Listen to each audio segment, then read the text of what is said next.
that several pointers all seemed to point in the same direction. Einstein remembered that he had given up a very radical solution that he had stumbled upon already in 1912, and that he had then discarded because it looked just physically too unfamiliar, too unacceptable. But now, after he had tried out all these other alternatives, he was ready to return exactly to that equation, back to an equation that he had earlier considered and then discarded 3 years before.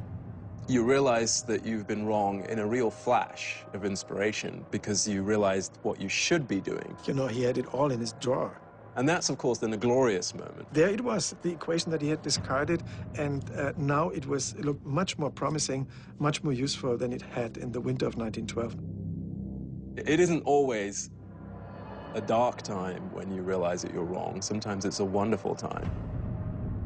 The excitement for Einstein comes with the realization that the answer for his new theory can be found in an old astronomical riddle.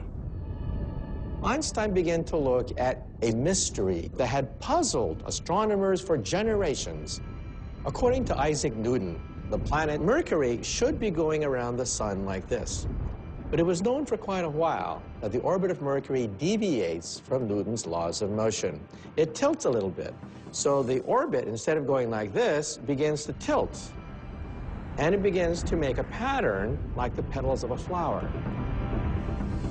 Einstein realizes his thoughts on gravity might explain Mercury's orbit in ways the Newton's law could not. Was Newton wrong? Einstein says, maybe it's my theory of gravity. Is this simple enough to explain all the experimental data? He calculated painfully the orbit of Mercury